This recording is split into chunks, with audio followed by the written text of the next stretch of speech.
Vamos então falar sobre a nossa temida propaganda na internet? Essa parte da propaganda na internet a gente vai ter que dedicar um tempinho um pouco maior, porque tem uma série de complexidades. A gente já viu algumas questões relacionadas ao conteúdo e as ferramentas.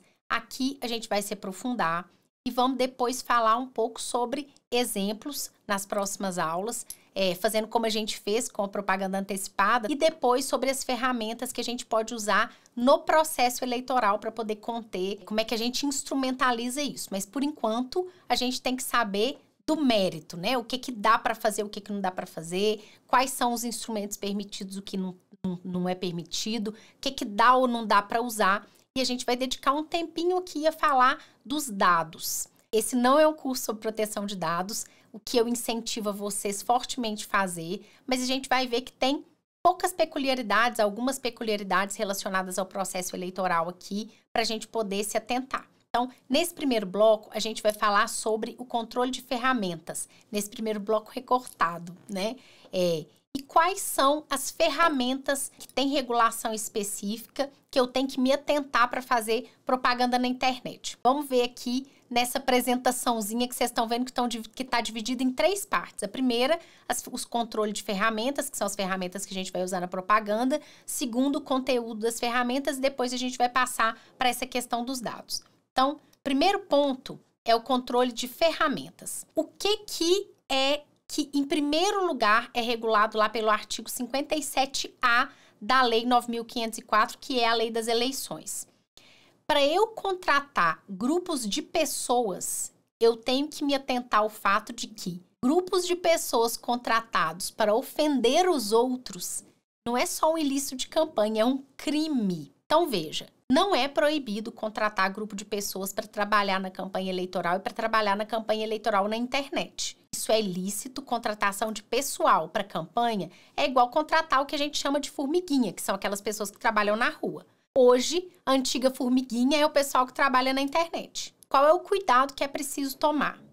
É que ofender pessoas é crime em si, porque pode ser calúnia, injúria e difamação.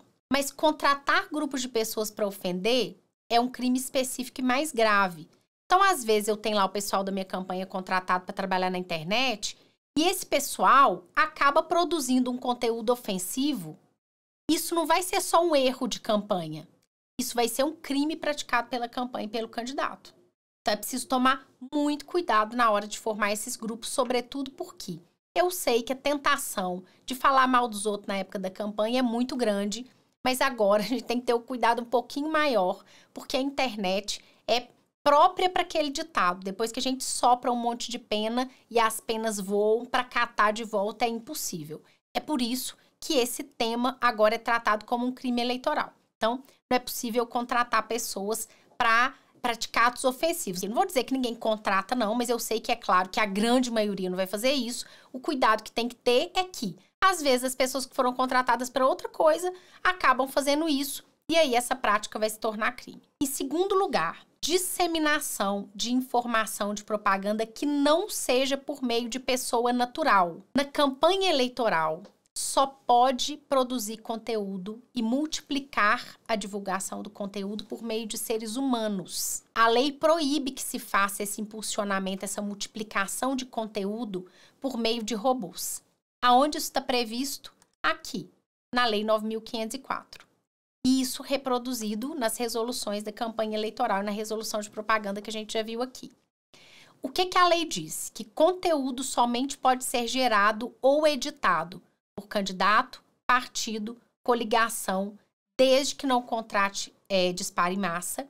E B, por pessoa natural, vedada a contratação de impulsionamento de disparo em massa de conteúdo. Ah, Marilda, todo mundo faz isso. Se faz, faz errado. Se fez errado e não aconteceu nada é porque ninguém descobriu.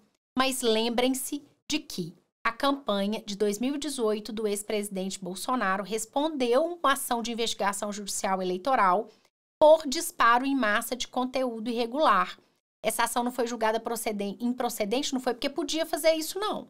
foi por falta de provas. Então, vejam, isso é algo muito grave que, identificado, certamente gera como consequência abuso do poder econômico, uso abusivo dos meios de comunicação social, propaganda irregular, multa, cassação de mandato, devolução de dinheiro, assim, cardápio completo de ilícitos da campanha eleitoral. Divulgação de conteúdo, então, edição de conteúdo, produção de conteúdo, é por pessoa natural. E essas novas inteligências artificiais que fazem vídeo por inteligência artificial? É uma pessoa natural que está entrando lá, usando a ferramenta? Tem nenhum problema, desde que, claro, isso não seja considerado desinformação, que aí vai estar lá na coluna do conteúdo ilícito. Não é ilícito em si usar a ferramenta, porque um ser humano usa um computador que é uma ferramenta e não tem nenhum problema. O que não pode é usar uma inteligência artificial que é generativa, que produz o conteúdo em si, replica o conteúdo e quando eu vejo eu não sei nem mais o que aquela inteligência está produzindo. É justamente por isso, e para não dar uma dimensão maior do que o ser humano consegue produzir, para que todos os candidatos disputem igualdade de condições que a lei proíbe, pelo menos por enquanto, que conteúdo seja produzido e impulsionado por robôs. Essa é uma segunda ferramenta que é proibida na campanha eleitoral. Marilda, impulsionamento de conteúdo feito pelo Facebook, pelo Instagram, é um robô que faz, porque é o algoritmo do Facebook, do Instagram e do Twitter. Não é à toa que, por ser uma exceção, tem que estar prevista na lei a autorização. E é isso que acontece. O que a lei diz? Você pode impulsionar o conteúdo por um robô? Pode, desde que seja da plataforma em que o conteúdo é publicado, se essa plataforma disponibilizar isso na própria plataforma. O que acontece com o Instagram e o Facebook? Eles têm uma autorização, eles têm um conteúdo que é impulsionável dentro do próprio Facebook e do Instagram. É só você pagar lá o impulsionamento de conteúdo que você faz a propaganda. E eles aderiram, eles são obrigados, na verdade, a aderir à regra da lei que diz que toda vez que eles fazem isso na campanha tem que estar escrito lá propaganda eleitoral, impulsionada, propaganda paga. O Twitter não fez até hoje, por exemplo. Então, eu, para impulsionar no Twitter, teria que contratar um robô fora do Twitter, proibido. No Instagram e no Facebook, tem o robô do próprio Facebook e do Instagram que fazem isso com a tarja lá, propaganda eleitoral. Permitido. Por quê? Porque a lei assim autorizou. Então, dentro das próprias plataformas, se tiver a opção de contratar impulsionamento, pode fazer. É qualquer um? Não. Só o partido, o candidato, a coligação, a federação. Eu, eleitora, quero impulsionar porque eu estou obcecada aqui com o candidato, eu vou gastar meu próprio dinheiro, ou eu não estou obcecada, eu só quero apoiar, vou dar um dinheirinho. Não pode. Se você quiser apoiar o candidato com dinheiro, você tem que doar para a campanha do candidato, para o candidato fazer, ou doar para o partido do candidato, para o partido fazer. Impulsionamento de conteúdo é só para quem é da campanha, partido, candidato, coligação, federação. Não pode ser o eleitor pagando lá para impulsionar. Se impulsionar, é propaganda ilícita, vai ser multado. E a depender do volume, se for alguém muito rico que está fazendo isso irregularmente para uma campanha de prefeito no interior, por exemplo, ainda corre o risco de querer ajudar e atrapalhar, porque o prefeito vai acabar caçado por abuso do poder econômico. Então, não se pode fazer isso. Em terceiro lugar, falseamento de identidade e anonimato. Está aqui a vedação da lei. Não é permitido que se faça falseamento de identidade e anonimato na divulgação de informações. Marilda, eu posso ter um perfil de humor ou um perfil com uma paródia? Pode, não tem nenhum problema, desde que seu perfil seja identificável. O que não pode ter? Um perfil que eu não consigo saber quem é a pessoa, que o sujeito faz de tudo para poder não ser identificado, porque, é claro, ele quer pisar na linha ali o tempo todo ou, quiçá, até praticar violência política, divulgar conteúdo ilícito. Então, o que a Justiça Eleitoral interpreta desse dispositivo? O perfil que é uma paródia, ou que é alguém que não é de cara identificado, não é em si ilícito. Para eu poder saber se ele é um perfil anônimo ou não identificado, eu tenho que ajuizar a ação que está prevista lá no Marco Civil da Internet, pedindo para que sejam abertas as credenciais daquele perfil. Abertas as credenciais daquele perfil, seja por mote próprio, porque o dono do perfil abriu porque se dispôs, independentemente da ordem judicial ou por ordem judicial. Sendo o perfil identificado, eu não vou retirar o perfil do ar, porque o perfil é identificado. Agora, se eu seguir os passos do Marco Civil da Internet e ainda assim há uma dificuldade de identificação do perfil, fica claro que aquela pessoa está tentando se esconder atrás de um perfil, este é um caso de derrubada de perfil. Aliás, é o único caso que está expressamente previsto na lei, que a Justiça Eleitoral tem interpretado de uma forma um pouco mais ampliativa para permitir a derrubada do conteúdo postado, ou na insistência ou no volume amplo de divulgações ilícitas na derrubada do próprio perfil diante do conteúdo ilícito que o perfil publica. Mas se o perfil é anônimo e eu não consigo identificar, mesmo com o ajuizamento da ação com o Marco Civil da Internet, é caso de derrubada de perfil. Isso não é censura, gente. Isto é cumprimento da Constituição. No Brasil é vedado o anonimato. Eu não posso achar que porque eu posso criar lá um perfil na internet e colocar o nome que eu quiser, que eu posso sair falando o que eu quiser, sem que as pessoas possam identificar aquilo com uma vertente política, com um dinheiro, com uma empresa, com uma pessoa. Posso falar? Posso, assumindo as consequências. Então, esse é o terceiro instrumento vedado com o qual eu tenho que tomar cuidado. O quarto é impulsionamento de conteúdo por ferramenta que não é do provedor. Eu já falei aqui junto com na verdade. Então, a lei autoriza que tal dispositivo, que autoriza a publicação somente no perfil da ferramenta que você está publicando. Eu não posso, então, usar outro tipo de ferramenta para fazer isso. Marildo, isso é uma injustiça, porque lá no Facebook e no Instagram também faz segmentação de conteúdo. Isso é uma limitação do mercado e tal. De fato, a gente pode concluir que é a força das redes sociais, das ferramentas que têm muito poder, que conseguiram inserir essa restrição na lei. Mas o fato é que assim o é. Se a gente não concorda, cabe a gente também lutar para essa modificação. Eu, como professor, tenho feito isso. Mas, por enquanto, esta é a regra. E o impulsionamento só pode ser feito dentro da plataforma que eu estou contratando. 5, propaganda paga. Propaganda paga na internet é proibida. 5ª vedação. Ah, mas impulsionamento é pago. Vou repetir. Exceção da lei. A regra é proibida a propaganda paga na internet. Como é proibido pagar na TV, no rádio, em qualquer coisa. Isso não quer dizer que eu só estou proibido de pagar para rede social, não. Porque tem lá a exceção da lei que é permitido impulsionamento. É proibido pagar para influencer, proibido pagar para meu amigo, proibido pagar para afiliado, proibido pagar para ator. Para qualquer pessoa é proibido pagar para que ela vá num perfil, numa ferramenta, seja ela qual for, falar bem de mim ou mal do meu adversário. Então, a propaganda paga na internet ela é absolutamente vedada. Ah, Marilda, eu conheço um influenciador que recebeu dinheiro para fazer uma campanha. Se ele recebeu e nada aconteceu, ou é porque ninguém ficou sabendo, ou porque a prova era fraca e não pôde ser feita. Mas isto é proibido. Não quer dizer porque você conhece alguém que fez que isso não seja ilícito.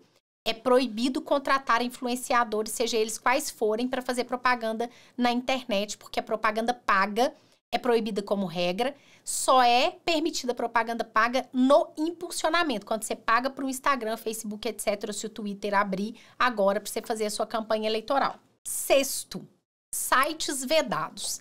Isso é meio que instintivo da lei, né, gente? Mas eu coloco aqui separadamente para ficar clara essa sistematização que foi o que eu prometi para vocês. Então, os sites vedados na campanha eleitoral são sites de pessoa jurídica. Então, a gente já sabe nessa altura do campeonato que pessoa jurídica não pode fazer campanha eleitoral, nem encostar na campanha eleitoral, porque o Supremo proibiu qualquer tipo de doação de pessoa jurídica para campanha. Então, tem um amigo que tem um supermercado.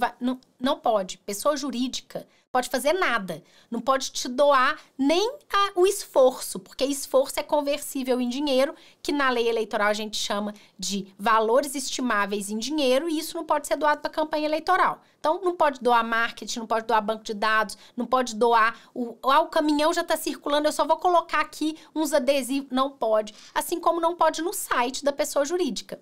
Ah, mas ela não tem fins lucrativos. Não interessa. O Supremo vedou a participação de pessoa jurídica. Não importa se ela tem fim lucrativo ou não tem. Pela força que a pessoa jurídica tem e para impedir a possibilidade do pedido de contrapartida lá na frente, porque como não tem almoço grátis, a gente vai precisar de um outro sistema de controle para garantir que as pessoas jurídicas participem do processo eleitoral sem cobrar a fatura lá na frente, né? Então, pessoa jurídica não pode ter nenhum tipo de propaganda ou apoio à campanha eleitoral e, obviamente, nem os sites dos órgãos públicos, sejam eles pessoas jurídicas ou não. Porque Câmara Municipal não é pessoa jurídica no sentido próprio da palavra, porque é órgão da administração pública. Para quem está fazendo esse curso aqui, que é do direito propriamente, vai entender isso, mas também não faz grande diferença nessa compreensão, então não se preocupe em se aprofundar nisso. O ponto é que qualquer órgão público não pode ter propaganda eleitoral, nem direta, nem indireta. Ah, Marilda, e promoção pessoal? Não pode. E propaganda institucional? Também não vai poder por conta de outra lei. Não é restrição de propaganda, é por conta da vedação de conduta vedada, que está lá no artigo 73 da Lei 9.504. Mas a tentação de fazer a propaganda do próprio órgão público aparecendo ali, igual alô mamãe, não pode fazer. Isto é ilícito, porque é usar recursos públicos na campanha eleitoral e impulsionar a sua imagem por meio dos recursos da administração pública. Então, na administração pública, nenhum dos sites pode fazer nenhum tipo de propaganda eleitoral.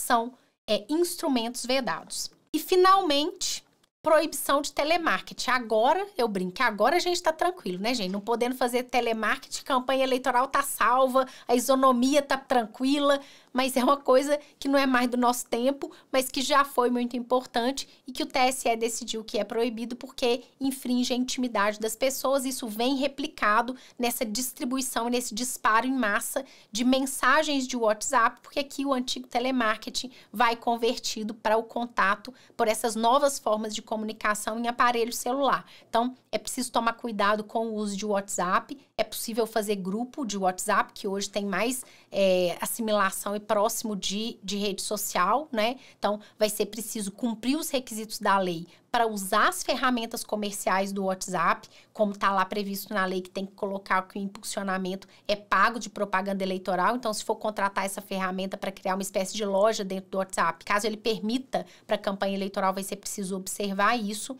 Mas eu não posso encontrar formas de replicar o telemarketing nessas novas ferramentas, porque o telemarketing em si, que é essa invasão da esfera individual do sujeito político, do sujeito que participa do processo eleitoral, é vedada.